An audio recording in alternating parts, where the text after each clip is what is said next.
Bonjour à toutes et à tous, nous sommes ici au 29 rue d'Ulm, au département d'études cognitives de l'ENS. Nous disposons ici de plateformes expérimentales pour bébés et pour adultes.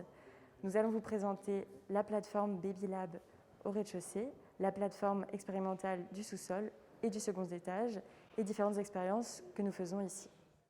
Bienvenue au BabyLab. Je m'appelle Anne-Caroline Fievet et je suis ingénieure de recherche au laboratoire de sciences cognitives et psycholinguistiques.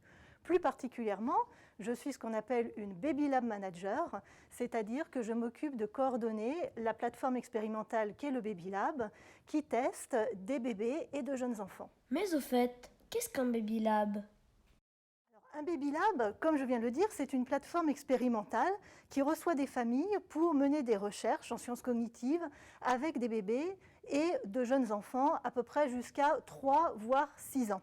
Au BabyLab de l'École normale supérieure, on reçoit environ 800 familles par an. Ici, ce sont les locaux du BabyLab de l'École normale supérieure, mais au BabyLab de façon plus générale, on a aussi des partenariats avec des écoles, avec des crèches et également des locaux à la maternité Port-Royal où on a la possibilité de tester des bébés encore plus petits et particulièrement des nouveau-nés. Quelles sont les questions scientifiques qui vous intéressent ? Au BabyLab, les questions scientifiques qui nous intéressent sont particulièrement des questions qui touchent l'acquisition du langage. Donc ça peut être l'acquisition des sons de sa langue, donc on appelle les phonèmes, l'acquisition du lexique ou du vocabulaire, l'acquisition de la grammaire ou la syntaxe. Nous voyons à la fois des bébés monolingues français, mais également des bébés bilingues ou plurilingues. Plus ponctuellement, nous avons des recherches sur d'autres capacités cognitives. Par exemple, récemment, nous avons eu une recherche sur la reconnaissance des bébés dans le miroir, c'est-à-dire que la capacité qu'ils ont à se reconnaître, à reconnaître leur propre corps. Donc cela, c'était des bébés entre de 12 mois et de 15 mois. Quels sont les équipements d'un BabyLab ? Classiquement, une cabine de test au BabyLab se présente de la façon suivante, c'est-à-dire qu'il y a une chaise sur laquelle on installe le parent et son bébé, et en face, un écran et des haut-parleurs qui permettent de montrer des images ou des petits films et de faire écouter des sons ou des phrases au bébé, puis de filmer sa réaction pour voir s'il est intéressé par ce qu'on lui montre ou par ce qu'on lui fait entendre. Il y a aussi d'autres possibilités, comme par exemple des jeux avec des boîtes, des jeux sur des tablettes tactiles. Et puis, on utilise aussi les mêmes outils de mesure que pour les cabines adultes, c'est-à-dire un oculomètre qu'on appelle eye tracker, qui permet de capter l'œil du bébé et de savoir de quel côté de l'écran il regarde, par exemple, et aussi un EEG, c'est-à-dire un électroencéphalogramme. Ça consiste en des électrodes qu'on place sur la tête du bébé et on enregistre sa réaction. Bien entendu, ce n'est absolument pas dangereux, juste on va enregistrer la réaction du bébé. Comment est-ce que vous trouvez les bébés qui viennent au BabyLab ? Nous avons la chance d'avoir accès au fichier d'état civil des bébés nés à Paris et en proche banlieue. Donc nous pouvons contacter les parents par courrier et ceux qui sont intéressés, qui correspondent à peu près à 10% des courriers envoyés, nous répondent favorablement par mail ou par courrier. On note leurs coordonnées et dès qu'il y a une étude qui correspond à l'âge de leur bébé, on leur envoie un mail pour leur proposer de participer. Comment se passe un rendez-vous ? Un rendez-vous dure environ 30 minutes, mais bien entendu, ça peut varier en fonction des âges et en fonction des études. Si on prend un rendez-vous classique donc de 30 minutes, on va accueillir le parent et le bébé, expliquer de quoi il s'agit, c'est-à-dire comment ça va se passer dans la petite cabine, puis l'étude en elle-même qui dure environ 5 minutes, puis l'explication scientifique de ce qu'on a fait, et ensuite on prend une petite photo souvenir pour que le parent et le bébé repartent avec un petit souvenir de leur passage au BabyLab. Que devient le BabyLab depuis la crise du Covid ? Depuis la crise du Covid, on a arrêté les expérimentations vraiment au BabyLab pour l'instant, mais on a mené d'autres recherches. Donc particulièrement, pendant le confinement, on a envoyé des questionnaires de vocabulaire aux parents. Donc on a reçu environ 500 réponses. Donc les bébés avaient entre 8 mois et 36 mois. Et donc, on leur a demandé de nous dire, à partir de questionnaires, si le bébé comprenait ou disait certains mots. Et on leur a demandé de faire cette expérience 3 fois, c'est-à-dire au moment du confinement, au moment du déconfinement et 1 mois après le déconfinement. C'est une étude internationale qui regroupe une 50aine de Baby Labs dans le monde. Et donc, ce qu'on espère, c'est avoir des résultats, donc déjà en fonction des pays, et voir quels sont les facteurs qui influencent dans l'acquisition du langage. Ensuite, l'avenir, en collaboration avec d'autres Baby Labs en France, ce sera de monter une plateforme en ligne qui permettra aux parents de toute la France et certainement la francophonie et même au-delà de se connecter et de participer à des études avec leur bébé depuis leur domicile. Bienvenue sur la plateforme des expérimentations adultes du LSCP.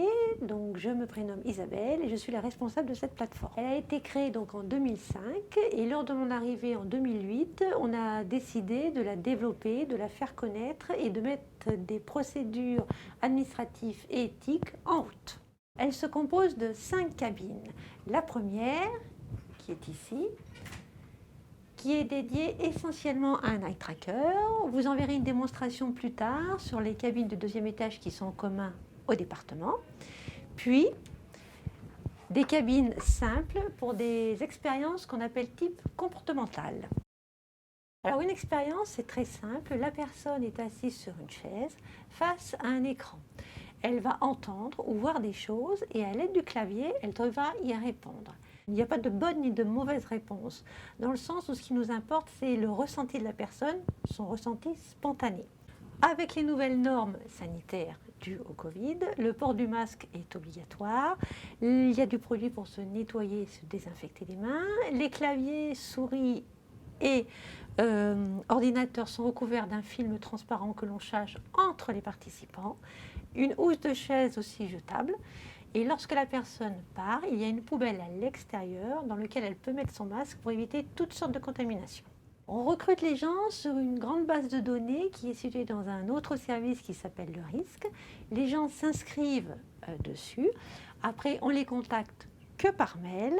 Dans le mail, bien sûr, on précise le but de l'expérience. Si on a des critères, par exemple un âge maximum, pour protéger les données personnelles de la personne, elles ont un numéro. De cette façon, lorsqu'il y a une prise de rendez-vous, son nom et son prénom n'apparaissent pas. Elle a juste un numéro. Merci de votre attention. Je vous souhaite à tous une bonne rentrée et j'espère vous voir bientôt venir tester un petit peu nos expériences. Bonjour, je suis Camille Straboni. Je suis la lab manageuse du DEC. Je m'occupe de la plateforme expérimentale du DEC et je serai peut-être amenée à vous accompagner dans vos expériences. Nous sommes ici au 2e étage du DEC, où se situe la plateforme expérimentale. Elle se compose de 4 cabines. Donc, nous avons 2 cabines comme celle-ci, qui est à la fois une cabine comportementale, où on fait des tests comportementaux sur volontaires adultes. Nous avons aussi une cabine où nous faisons des enregistrements du type électroencéphalogramme. C'est dans cette cabine 4 qu'on fait tous ces enregistrements. Elle est composée d'une cage Faraday qui permet d'isoler de toutes les perturbations nos enregistrements. On place donc un sujet ici, auquel on présente différents stimuli, des sons, des films, et on enregistre les réponses électrophysiologiques. Nous avons une 3e cabine, une cabine où nous faisons uniquement des tests comportementaux, ici. Sur cette plateforme qui est mutualisée à l'ensemble des laboratoires du DEC, j'accompagne sur plusieurs plans. Sur le plan des préparations à l'expérience, qui va de hardware à software, donc préparation et mise en place de l'EEG, ECG ou adaptation en fonction des expériences pour un matériel précis, ou du software pour la présentation des stimuli au sujet.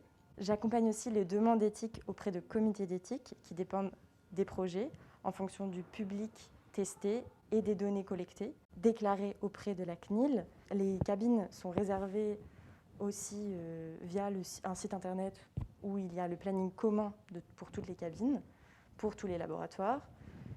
Et enfin, le recrutement des participants et des participantes se fait au niveau de la plateforme du risque. Depuis la rentrée, on peut à nouveau tester des participants et des participantes de l'extérieur, ce qui n'était pas possible après le confinement. Et il s'agit de suivre un protocole sanitaire. Merci pour votre attention et à très bientôt.